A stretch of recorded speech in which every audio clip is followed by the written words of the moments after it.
রুশ president Vladimir Putin ২০২২ সালের ২৪ ফেব্রুয়ারি কয়েক হাজার রুশ সেনার মাধ্যমে ইউক্রেন আক্রমণ করেন।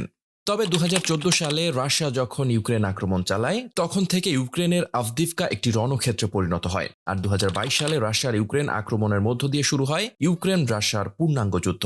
যুদ্ধ শুরুর পর গত বছর ইউক্রেন বাহিনী তুমুল পাল্টা আক্রমণ চালায়, কিন্তু তারপরও রুশ বাহিনীর অবস্থানে কোনো রকম ফাটল ধরাতে ব্যর্থ হয় ইউক্রেন। এরপর থেকে পুরোদমে ইউক্রেন বাহিনীর পতন ঘটানোর চেষ্টা চালিয়ে যায় মস্কো। কিন্তু রুশ সীমান্ত থেকে দূরে এবং ইউক্রেনের বেশ অভ্যন্তরে আভদিভকায় ইউক্রেনীয় বাহিনী ব্যাপক প্রতিরক্ষা গড়ে তুলেছিল। বিগত কয়েক মাসের তীব্র লড়াইয়ের পর গত শনিবার আভদিভকা শহর থেকে সেনা প্রত্যাহারের ঘোষণা দেয় ইউক্রেন। কারণ যুদ্ধাস্ত্রের ঘাটতির কারণে ৬২০ মাইল দীর্ঘ যুদ্ধক্ষেত্রে ইউক্রেনের অবস্থান এখন হুমকির মুখে। ইউক্রেন বলেছে সেনাদের যেন আত্মসমর্পণ করতে না হয়, সেজন্য তারা এই পদক্ষেপ নিয়েছে। এদিকে ইউক্রেনের শহর আভদিভকার পূর্ণ নিয়ন্ত্রণ নিয়েছে রাশিয়া।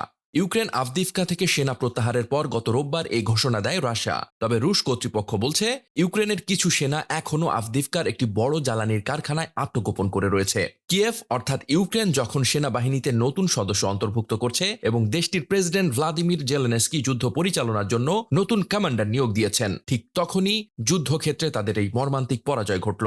গত বছর মে মাসে ইউক্রেনের বাখমুত শহর দখলে নেওয়া ছিল রুশ বাহিনীর জন্য অনেক বড় বিজয়। আর তারপর থেকে এ পর্যন্ত রাশিয়ার জন্য সবচেয়ে বড় বিজয় হল ইউক্রেনের আভদিভকা শহর দখলে নেওয়া। রুশ প্রেসিডেন্ট ভ্লাদিমির পুতিন ইউক্রেনে সর্বাত্মক হামলা শুরু করার ২ বছর পূর্তির কয়েকদিন আগে তারা এই সাফল্য অর্জন করল।